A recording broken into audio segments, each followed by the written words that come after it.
कहते हैं कि दुनिया में मन सबसे ज्यादा शक्तिशाली चीज होती है। अगर किसी चीज को तुम पूरे मन से चाह लो तो तुम उसे हासिल कर सकते हो। ये मैं नहीं कहता, ये सभी महापुरुषों का कहना है। लेकिन अगर ये सत्य है, ये सच है, तो जो हम अपने मन से चाहते हैं वो हमें हासिल क्यों नहीं होता है? भाई, कोई भी इंसान अपने मन में दुख तो नहीं चाहेगा, लेकिन वो रहता तो दुखी है। हर इंसान अपने मन से तो कामयाब होना चाहता है, खूब पैसा कमाना चाहता है, लेकिन फिर भी वो कामयाब नहीं होता। भला ऐसा दुनिया में कौन इंसान होगा जो अपने मन में ये चाहेगा कि मैं नाकामयाब रहूं या मैं पैसा ना कमाऊं? सोचने की बात है। तो इसमें दो चीजें निकल के सामने आती हैं। या तो वो महापुरुष गलत थे जिन्होंने ये बात बोली कि मन से चाही हुई चीज हासिल हो जाती है, या फिर हम गलत हैं। आज की कहानी जो मैं आपको सुनाने वाला हूँ उसमें आपको एक ऐसा मंत्र मिलेगा। उसे समझने के बाद आपको एक ऐसा मंत्र पता चलेगा जिससे आप ये समझ पाएंगे कि अपने मन से कोई भी चीज कैसे करवाई जाती है, मन में किसी भी बात का बीज कैसे बोया जाता है। ये इस कहानी से आपको अच्छी तरह से समझ में आ जाएगा, और इससे आप ये भी समझ पाएंगे कि आकर्षण का नियम, लॉ ऑफ अट्रैक्शन कैसे काम करता है। कहानी छोटी सी है लेकिन बहुत ही गहरी है। इससे पहले कि आप इस कहानी में खो जाएं, इस चैनल को सब्सक्राइब जरूर कर लें। तो चलिए ये कहानी शुरू करते हैं। एक बार की बात है, एक आदमी के जीवन में सिर्फ दुख ही दुख थे। वो जो भी काम करता उस बेचारे का वो काम पूरा ही नहीं होता। घर में आता तो घर में कलेश बना रहता, किसी से कोई मदद मांगता तो कोई उसकी मदद नहीं करता। ऐसा लगता था कि चारों ओर से दुखों का पहाड़ उसी पर टूट पड़ा है। उसे समझ नहीं आ रहा था कि मैं इन दुखों से पार कैसे पाऊं। वो दिन रात यही सोचता रहता कि अपने दुखों से छुटकारा कैसे पाना है। इसी कारण से वो रात में सो भी नहीं पाता था। उसकी आंखों के नीचे बड़े बड़े काले घेरे बन गए थे, जो इस बात का प्रतीक थे कि वो आदमी कितना दुखी है और कितना चिंतित है। कभी कभी तो उसके मन में आत्महत्या करने के भी ख्याल आते थे, लेकिन अपने परिवार की चिंता करके वो ये कदम नहीं उठा पाता था। वो इतना दुखी हो गया कि उसने निर्णय किया कि वो इन दुखों से छुटकारा पाके रहेगा। इसके लिए चाहे उसे कितनी भी मेहनत करनी पड़े, कुछ भी करना पड़े, चाहे अंगारों पे चलना पड़े, लेकिन इन दुखों से छुटकारा हासिल करके रहेगा। ऐसे ही एक दिन उसने अपने मित्र से पूछा कि मैं अपने जीवन को कैसे सुधारूं। उसके मित्र ने उसे बताया कि तुम किसी बाबा के पास जाओ।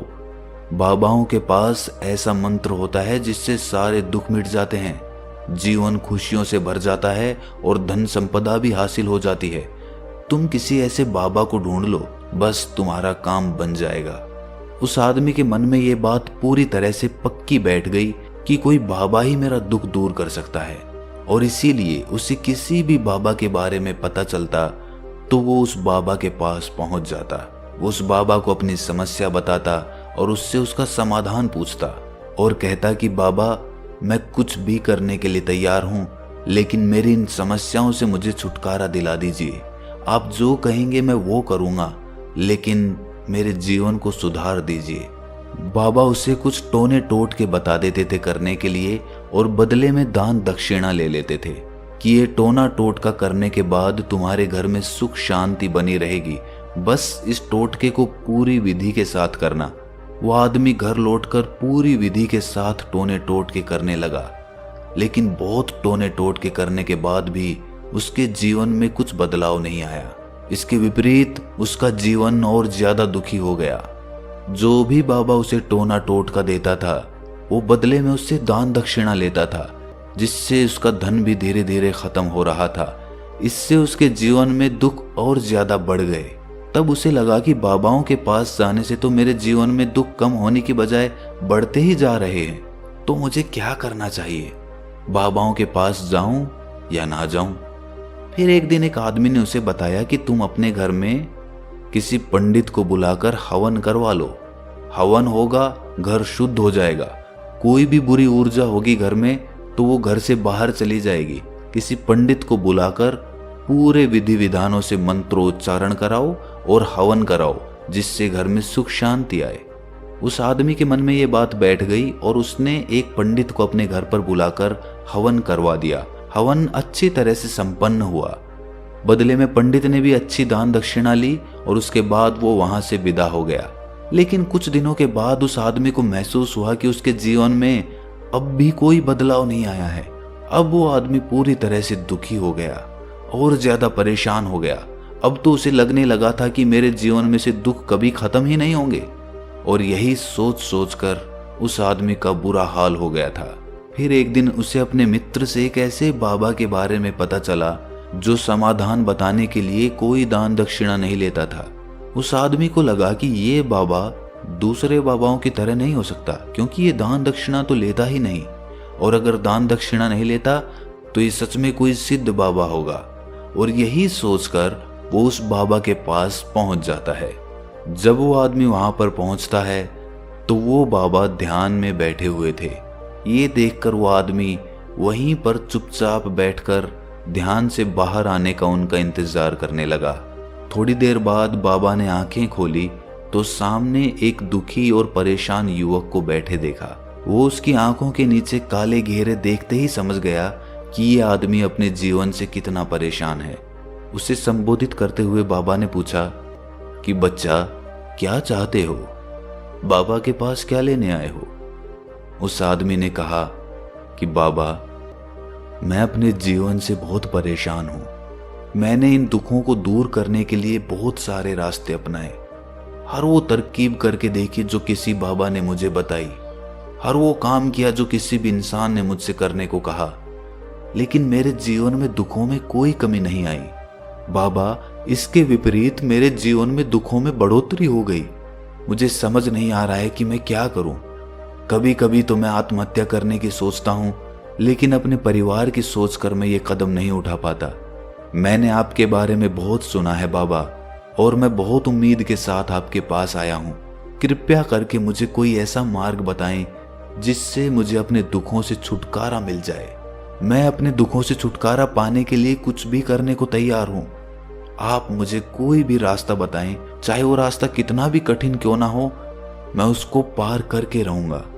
बाबा ने महसूस किया कि आदमी तो सच में बहुत परेशान है। बाबा ने उसकी बात सुनकर कहा कि बच्चा, दुखों को दूर करने के लिए मंत्र ऐसे ही नहीं मिलते।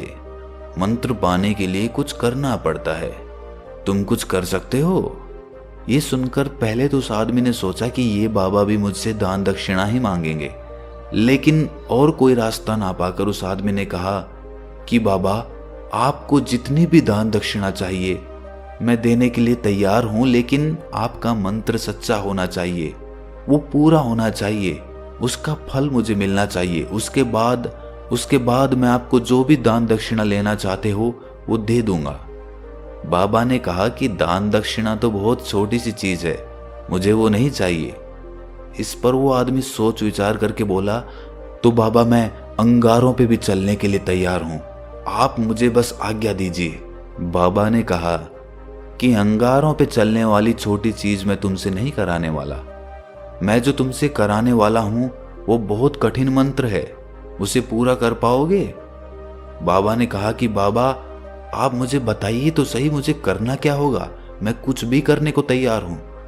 इस पर बाबा ने उसे कहा कि यहां से जब तुम अपने घर जाओ तो रास्ते में अपने मन में ये दोहराते जाना कि मैं सुखी हूं, मैं सुखी हूं, मैं सुखी हूं।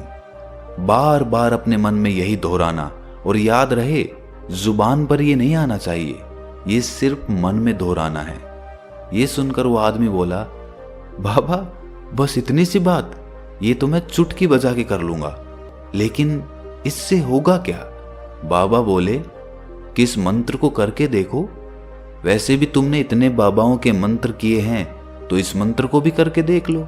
उस आदमी ने सोचा कि बाबा कुछ दान दक्षिणा तो ले नहीं रहे और छोटा सा मंत्र है, इसे तो मैं कर ही लूंगा। वो बोला, ठीक है बाबा, मैं ये मंत्र जरूर करूंगा। वो आदमी ये कहकर वहां से उठकर चलने लगा, लेकिन जैसे ही वो चलने लगा, पीछे से बाबा ने बोला कि बच्चा, एक बात याद रखना, जब तुम ये मंत्र अपने मन में दोहराओ तो तुम्हारे मन में बंदर के विचार नहीं आने चाहिए, बंदर का ख्याल भी नहीं आना चाहिए, तो ही ये मंत्र सिद्ध होगा।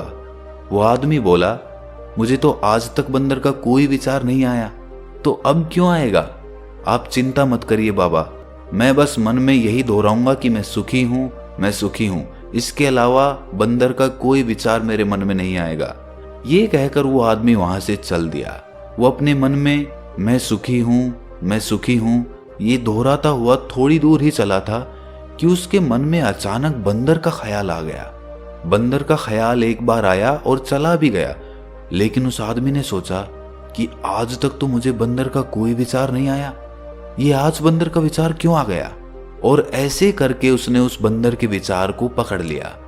वो ये भूल गया कि मुझे क्या मंत्र दोहराना है और वो बंदर के बारे में सोचने लगा।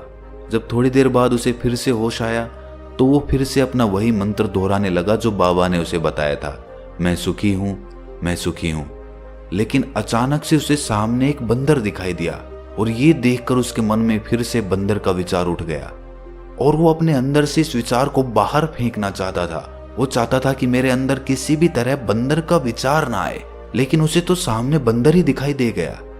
ऐसे ही जद्दोजहद करते करते वो घर पे पहुंचा और घर पे पहुंचने के बाद अपनी पत्नी को कहा कि हे बंदरिया, मुझे खाने में बंदर परोस दो। और जब उसे एहसास हुआ कि उसने क्या बोल दिया तो वो अपने बाल नोचने लगा। वो दीवारों में सर मारने लगा कि आज तक मुझे बंदर का कोई विचार नहीं आया और आज मुझे ये क्या हो गया है कि मुझे हर जगह बंदर ही बंदर नजर आ रहे हैं, ये कैसी माया है। यही सोच सोच कर वो आदमी रात भर सो नहीं पाया। रात भर करवटें बदलता रहा और सुबह उठकर सीधे उसी बाबा के पास पहुंच गया और उसके चरणों में गिरकर कहा कि बाबा, पता नहीं क्या चमत्कार हो रहा है, आज तक मुझे बंदर का कोई विचार नहीं आया, लेकिन कल से जब से आपने मुझसे कहा कि बंदर का विचार नहीं आना चाहिए, तब से मुझे हर जगह बंदर ही बंदर नजर आ रहे हैं। उस आदमी ने कहा कि बाबा, मुझे तो आपके पीछे पेड़ पर बैठा हुआ बंदर भी केले खाता हुआ दिखाई दे रहा है, ये हो क्या रहा है बाबा। ये सुनकर बाबा हंसने लगे। बच्चा, मन का जाल एक ऐसा जाल है जिसे समझ पाना इतना आसान नहीं है। बंदर तो तुम्हारे रास्ते में पहले भी आते थे। जब तुम मेरे पास आए थे तो इन्हीं पेड़ों पे ये बंदर घूम रहे थे, लेकिन तब तुम्हारे ध्यान में ये बंदर नहीं था, तब तुम्हारे ध्यान में सिर्फ अपने दुख थे। इसके बाद बाबा ने उसे बताया कि बच्चा, हम जिस चीज से भी दूर भागना चाहते हैं वही चीज हमारे मन में बहुत गहरे में प्रविष्ट हो जाती है, वो हमारे अंतर मन में समा जाती है। असल में हम जिस चीज से भी छुटकारा पाना चाहते हैं उससे छुटकारा इसीलिए पाना चाहते हैं कि वो हमारे साथ बहुत गहरे से जुड़ी हुई है, और हम जितना ही उससे छुटकारा पाना चाहते हैं वो उतनी ही गहरी हमारे मन में बैठती चली जाती है और आखिरकार वो हमारे अंतर मन में छा जाती है। ऊपर से तो हम चाहते हैं सुखी होना कि मैं सुखी हूँ, सुखी हूँ, हमारे होंठ भी यही बोलते रहते हैं, लेकिन हमारे मन में दुख समाये होते हैं। हमारे विचारों में, हमारे मन में हमें दुख ही दुख दिखाई देते हैं। इसीलिए अपनी जुबान से बार बार ये बोलने से कि मैं सुखी हूँ, मैं सुखी हूँ, हम सुखी नहीं होंगे जब तक ये मंत्र हमारे अंतर मन में प्रविष्ट नहीं होगा। इस पर उस आदमी ने पूछा कि बाबा, लेकिन ये मंत्र हमारे अंतर मन में प्रविष्ट कैसे होगा। ये सुनकर बाबा ने कहा कि बच्चा, अपने दुखों से लड़ना बंद कर दो। जब तक तुम अपने दुखों को दूर करने की सोचते रहोगे तब तक वो दुख तुमसे चिपके रहेंगे, तब तक वो दुख तुम्हारे अंतर मन पर अपना राज जमाए बैठे रहेंगे। और जिस दिन तुम उन दुखों के बारे में सोचना ही छोड़ दोगे, उन दुखों से छुटकारा ही नहीं पाना चाहोगे, उसी दिन से तुम्हारी जिंदगी से दुख गायब हो जाएंगे। क्योंकि किसी भी चीज से छुटकारा पाने के लिए हमें उस चीज के बारे में सोचना पड़ता है, और हम जितना ही उस चीज के बारे में सोचते हैं वो उतनी ही गहरी हमारे मन में प्रविष्ट होती चली जाती है। हम अधिकतर समय दुखों के बारे में ही सोचते हैं। हम यही सोचते हैं कि हमारे जीवन में दुख है और हमें इससे छुटकारा पाना है। इसी वजह से बार बार सोचने से वो दुख हमारे अंतर मन में प्रविष्ट हो जाते हैं और हमें एहसास भी नहीं होता। इसीलिए अगर तुम दुखों से छुटकारा पाना चाहते हो तो दुखों से छुटकारा पाने के बारे में सोचना छोड़ दो।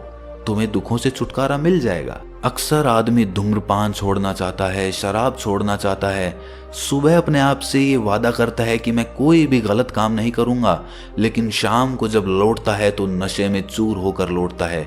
ऐसा क्यों होता है कि जो हम सोच रहे हैं वो पूरा कर ही नहीं पा रहे हैं? असल में हम उस चीज को बहुत ज्यादा तवज्जो दे रहे हैं, उस चीज को बहुत ज्यादा अहमियत दे रहे हैं। जब भी हम उस चीज को छोड़ने के बारे में सोचते हैं तो हम उसकी इम्पोर्टेंस यानी कि विशेषता और ज्यादा बढ़ा देते हैं। हमारा मन उस चीज के बारे में जितना ज्यादा सोचेगा, शराब या धूम्रपान छोड़ने के बारे में जितना ज्यादा सोचेगा, हमारा मन उतना ही उस चीज के पीछे ज्यादा भागेगा।